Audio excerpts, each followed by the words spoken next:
Well, thanks for joining me again, everyone.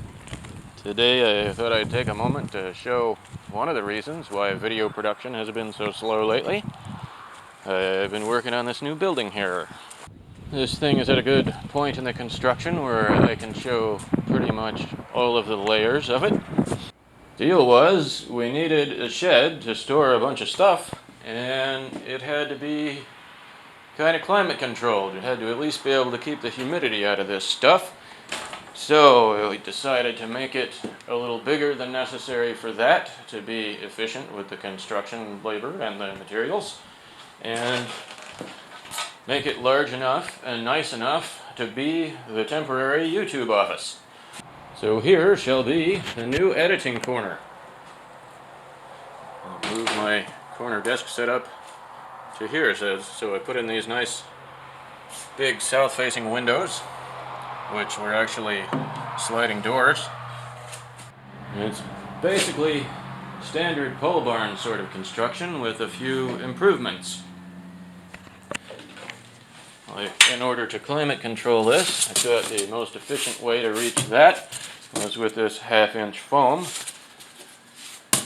and by placing it on the outside of all of the framing, we're able to make it continuous across the entire roof and walls. So while it's not a tremendously high R value, it is a very good seal and a continuous thermal barrier with no framing or anything conducting heat through it. And on the interior, I decided I didn't want to have any angle bracing sticking out here to work around later, as I want shelving and benches and such in here. So I thought I'd put OSB up here instead of angle bracing. Then when I got to the OSB store, they had this nice stuff designed for the exterior, kind of to replace your house wrap, with this foil facing on it for about the same price as regular OSB. I thought, great, that'll improve the lighting in here. And so I decided to put it everywhere, on the walls anyway, instead of just as corner bracing. So this is just not finished yet, but here you can see the layering of it all. There, the continuous foam on the outside, and the metal is screwed right over that. And by doing this here, we create another sort of almost dead air space, and we can caulk the seams there, and this will add a little R value just by being trapped air. Here I'm going to add another 2x4 to this post directly underneath the center truss there, instead of worrying about any fancy hardware or anything. Of course, it's strong enough right now for construction. And I'm using 2x4s here instead of 4x4s because it's straighter this way. It's very hard to get a good straight 4x4.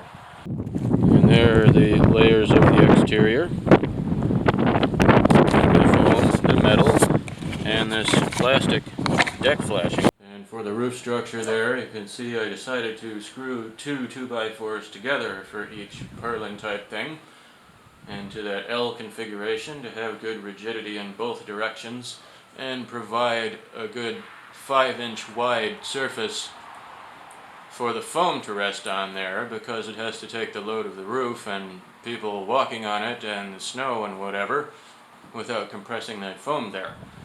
But just for the price of a few more 2x4s, just makes it way stronger, way easier to work up there and everything. And I still have to add some plywood to all of the connections on this truss here. And for the floor, we've got it roughly leveled and tamped here. But then we'll throw down the 6mm vapor barrier and get some sand for the final bit of leveling. I'm going to install these patio blocks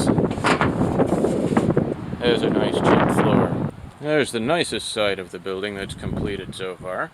I just have to put on the corners and drip flashing up there. And here we have a little more grading to do, a little bit more smoothing, but it's pretty much the way it'll be. drains pretty nicely. This corner kind of starts at the top of the hill here, so there won't be a tremendous amount of drainage coming this direction, but a small berm here will deflect it. Of course, we'll settle and smooth this down a bit. But most of the drainage is going over there. And around the corner here, we've still got to dig this out a little more. It's just a little bit difficult with all these medium-sized stumps around here.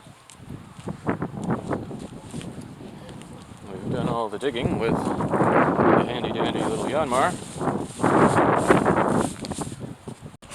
And that'll also give us a place to store our bee equipment. Maybe in right there, next to the bee zone. And we're going to start gardening up here this year, and hopefully expand each year.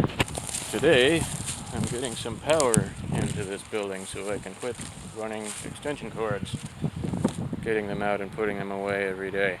I'm just using what I happen to have around here. I've got some 10 gauge that has been taken out of places, and I'm only trenching across this area where I have to mow. Otherwise, is this nice flexible double insulated 10-core cable that used to be the extended temporary power for the green building down there, but that's now just storage. And with that building only being for storage, now I think I'll just put some solar lights in there and we don't need a power line anymore.